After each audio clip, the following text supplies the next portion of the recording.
All right. I've got my pu'er tea. I love shu pu'er. Oh my gosh. Smells like, hot, wet earth. It's so good. Shout out West China Tea Company. My beloved. So I am, wow, just so much on my mind today. Are we surprised? It's like wild being a human, y'all. It's like wild, It's so beautiful to me and can be challenging sometimes. It can be really fun and easy sometimes. It's nice to be around people who help make it easy, to be oneself. That has just been the greatest blessing of my life, is going through my life and days and all the different places I've lived and traveled and meeting people who really actually see me, celebrate me, listen to me, people who I enjoy speaking with, that we can have dialogue with one another. Like, I really have realized that there's a way that I just unconsciously test for that with people and with relationships. And I feel, I think about so many things but I think about safety, for example, and just how the safety is just that alone. There's so many different ways to conceptualize safety and what it means and how to achieve it, right? That I very much believe like safety is in a very, very importantly created in the body, right? Like I am responsible for my sense of safety in my own body. Like, that is to say that if I am in a situation where I can see myself being going into a reactive state and feeling threatened or feeling scared, that for me to actually come back into my body, to really be present in my body, is a way that I create a sense of safety, right? So that I am not like, yes, like there is a truth to being in an environment that feels safe. But given that we can, especially in this day and age, be triggered into feeling unsafe from words on a screen, right? Where like our actual bodily safety is not under threat, but we have the same experience of like, oh, I'm under threat, right? So creating safety in my own body, so important. And having relationships where I feel safe to be myself, where I feel safe to share my heart, share my perspective, share my questions, and don't feel a fear of being condemned. Don't feel a fear of someone questioning my motives or intentions, because they know my heart. Because they know my heart.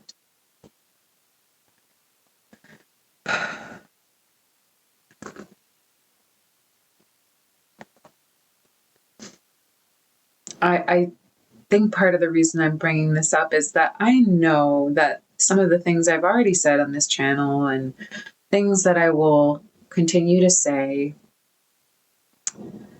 I know that for some people it can land in ways that I don't intend, or ways that people feel hurt by or offended by or triggered by, activated by.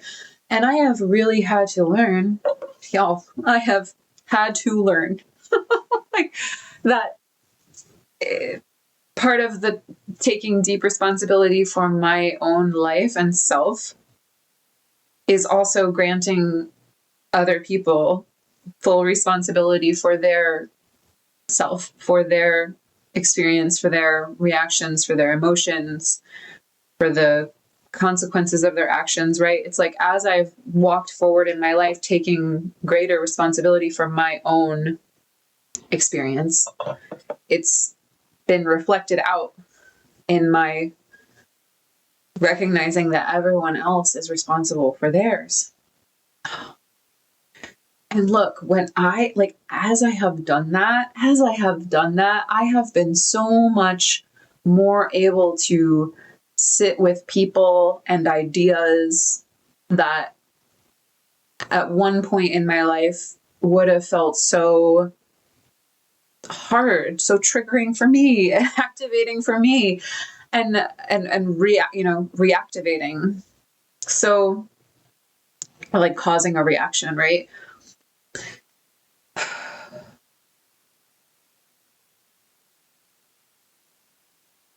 This is just one of the foundational things that I have learned, that I have come to in all the different things that I've explored spiritually and in the realm of personal development. My gosh, it's been almost a decade that like I've actually really invested in my personal and spiritual development, like spent money, right, to be in programs, to be in spaces where it is about like grappling with what it is to be a human being and how to communicate. And then, just as spaces that are just for everybody, right, but then also spaces that are specifically for women, and taking responsibility as a woman for myself and my life, and tending to my relationships and my spiritual life and my experience of God. And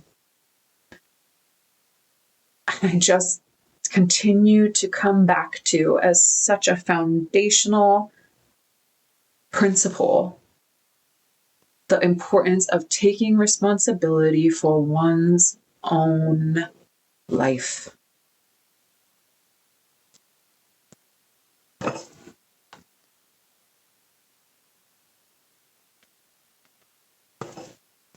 And this is coming from, a person who I used to get very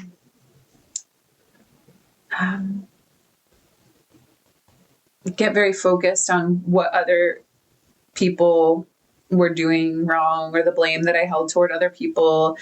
And I think that this is, there's something here to not beat ourselves up about.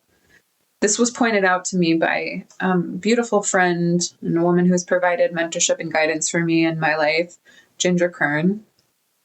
She pointed out this one time in a membership that I was a part of with her called Soul Sanctuary, beautiful space for women. Oh my gosh. Recommend. And she shared that when we're born, we are dependent. We're dependent on the people around us to raise us. Like, we are externally oriented. We have to be. We are testing. Talk about test for safety. We are testing for safety. Am I going to be taken care of? Am I going to get my needs met? We're born into these tiny little bodies, and we can't do much of anything, okay, for the first little while of our lives. We are completely dependent.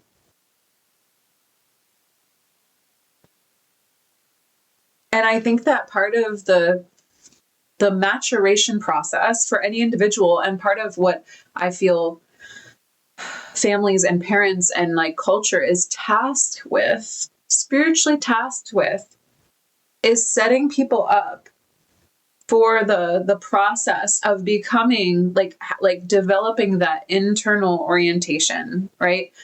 We're by nature social beings. We're by nature relational beings. We always will be. We will always, we have a dependency on each other for our survival. And that's beautiful, and it's rightful. It's biological. It's evolutionary. It makes sense. And given the nature of the way that the evolution of human consciousness and the evolution of civilization has gone, it's so important that we have this internal orientation as well. It's like there's like a spiritual element to this as well, of like we are able to, there's something very beautiful about the fact that we can individuate to the degree that we are able to now.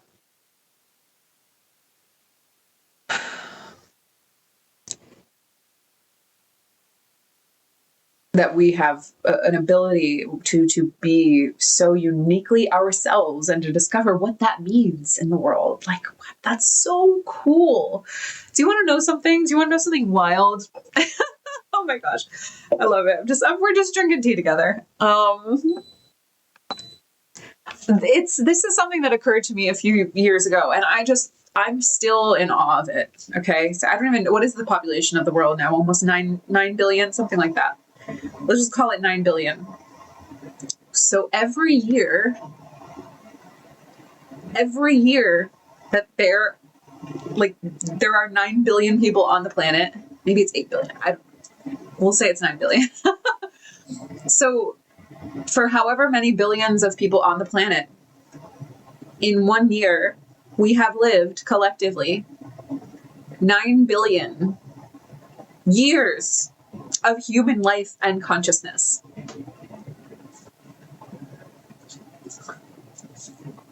What? Like, does that not blow anyone else's mind to think about? In 1 year, every year, we are living billions of years worth of human life and human consciousness.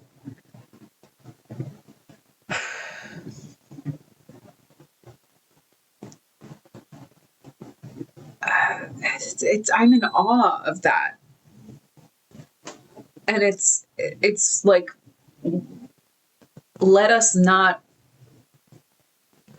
squander the opportunity that this presents us, right? And this is why I speak to and will always strive to speak to the best in us. And to be someone who stands for the best in us because of what we are capable of as human beings on the planet. Because we have barely scratched the surface of what we are capable of. I know this to be true.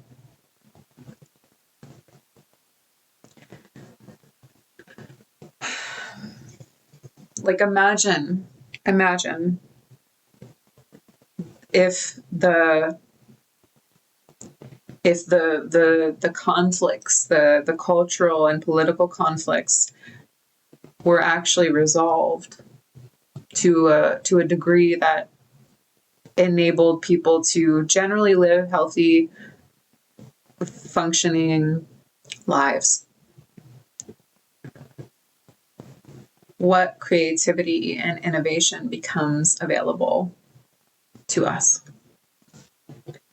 What profound invention becomes available to us?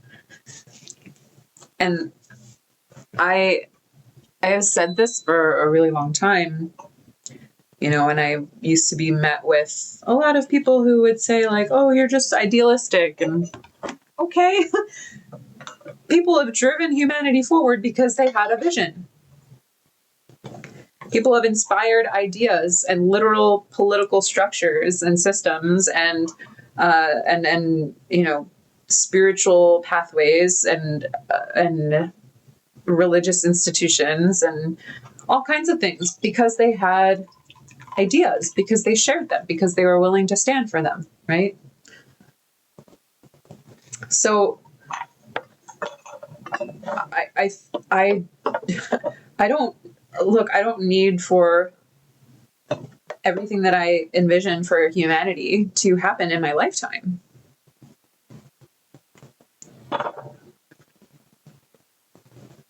I don't need for that. It'll happen as it happens. But I will champion the vision that I have for us. And my prayer is that as a result, other people champion it as well, and continue to, for like throughout the coming decades and centuries and millennia.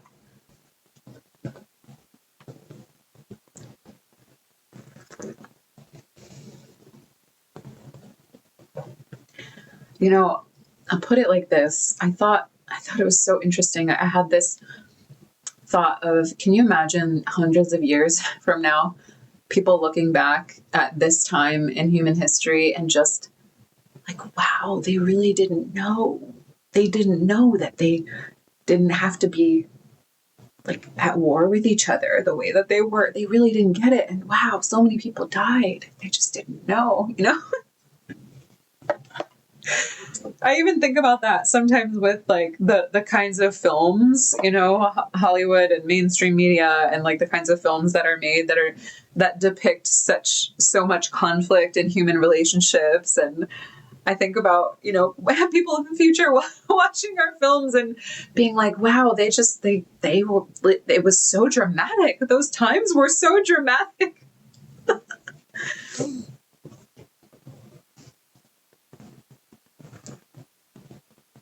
This, by the way, is like part of the reason that I had to unplug from so much of mainstream media, is because I realized that it was just replaying narratives, you know, and part of what I grew up on was seeing films that depicted relationships that were so like in crisis and in drama, right? And realizing like, oh, if I want, and then, you know, seeing that in the world around me too, realizing that, oh, if I want to have actual healthy relationships, I've got to go on my own journey to discover how to have that, because I'm not being shown that, right? I have to go discover it for myself.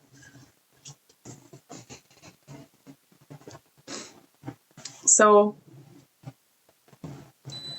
gosh, just coming back to this idea of personal responsibility and safety, I think that part of why I'm sharing this is because it's there have been moments where I have felt scared. There's been moments where I have felt scared of being canceled. I felt scared of like some mob coming after me, like, you know, maybe not in person. I would hope not, but like online, you know, and overrunning my social media with negative comments and hurtful things. And I'm sharing this because I know that I'm not the only one. And it makes sense. The fear of like people coming after us is like it's like the body wants to protect against that. And I think especially for the sensitive ones, you know, the big feelers, right? The big dreamers. It's like it can feel so scary to like put ourselves out there.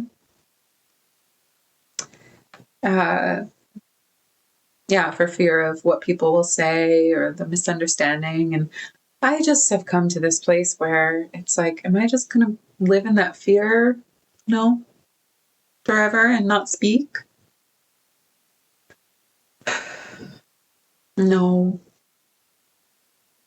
And especially as I continue to walk with God, it's like, is that what God wants for me?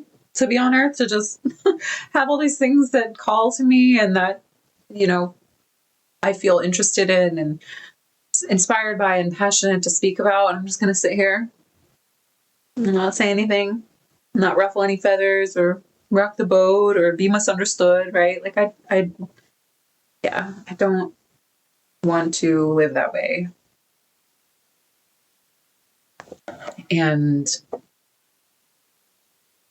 actually, someone I really, really appreciate on this topic is a woman named Africa Brooke, who wrote a book called The Third Perspective, and which I haven't finished reading, but she's amazing. And she speaks to this idea of like being true to oneself and sharing what we are called to share, and not being stopped by the fear of what other people will think, or what like the sort of mob mentality will like come after us about.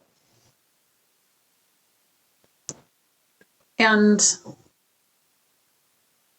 yeah, and also I really appreciate something that she's shared about when other people feel angry, like outraged that, why aren't you speaking about this? Or you spoke about this, but you're not speaking about this. And it's like, we're not required.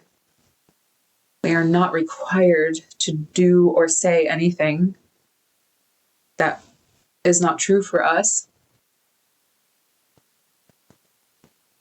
And there's just this like that, there's like a thread there of people, and I've seen this in myself. I'm not immune to this, but like when people want to control other people, right? And it's like on some level, that is another way that people are trying to get safety. It's like, oh, if I can make you feel bad enough that you're not doing things the way that I think that you should, so that you do things the way that I think that you should, then I'll be safe.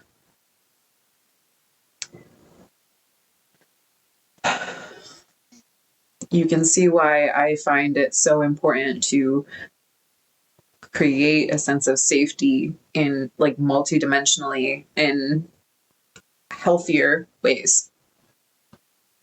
Like, as I said, creating safety in the body, in the nervous system, creating safety in relationships through seeking out relationships where one can be oneself and one can share and be met by people who have a level of understanding and like, yes, like, thank you for being who you are and sharing what you do. And, not that they're not afraid to, not that they're afraid to challenge you. Like, it's like, but I have felt safest to be challenged in relationships where I already, like, I know that that person trusts me in my heart and cares for me. Like, those are the relationships where I can have actually the most productive dialogues. It's not from people who have felt angry and like condemning of me. Productive dialogue cannot happen there. Productive civil dialogue cannot happen in the space of condemnation. Where condemnation lives, civil dialogue cannot happen. They're incompatible. They are incompatible.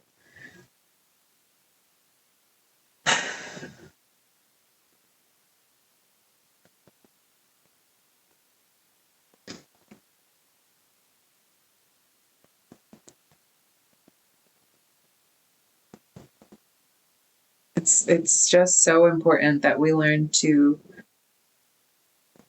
speak with one another and listen to one another.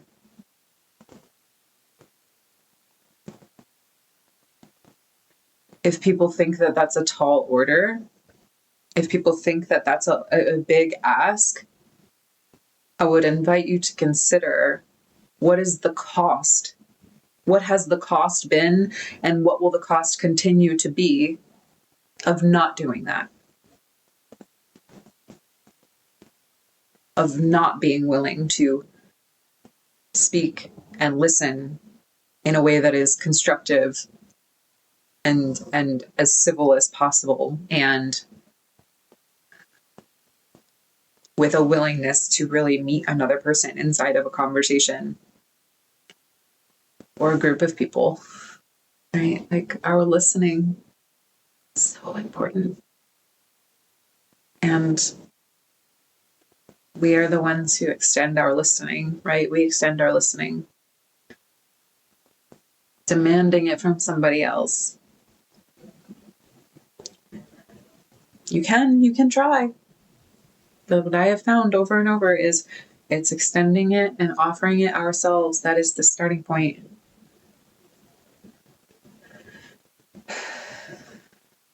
This, I hope that you would see this. I trust that many, maybe even most, maybe all of you see this, but that I'm not, like, it's, have convictions, have values. Yes. Let us meet in the field where we can talk about our convictions and our values, right? But so many people are not even talking about that. They're in the sort of atmosphere of condemnation, of personal attack, of feeling personally attacked, of being reactive, right? And that's the conversation that's happening. My invitation is, can we drop down to the deeper level and acknowledge that, yes, sometimes we will have those moments of reactivity. I still have them myself.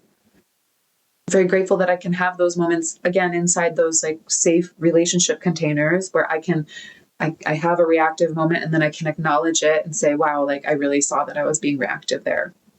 Let me like come back to this and digest it a little bit, right? This is to live by the things that I'm speaking to here is to be in the long game. I will acknowledge that as well right now. This is not like a shortcut, right? This by no means is this a shortcut. This is about how we choose to live, how we choose to show up in the world, the commitment that we have in how we choose to show up in the world. And invitation to experiment with it, to really look at what is the perspective that I have of people? What is the lens that I have of people, especially people with whom I feel really reactive or defensive or create them as this like enemy, right? What can I bring forth? What can I generate in myself or in that relationship or in this conversation to have it move,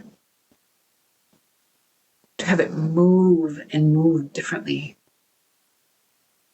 to not be run by reactivity, but to actually touch into something deeper.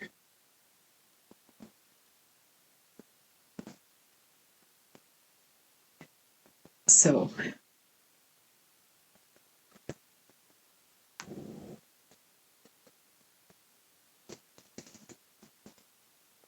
tea medicine. It's both slows and warms, and it creates such a gentle invigoration. Love me some tea medicine. All right. Well, Godspeed.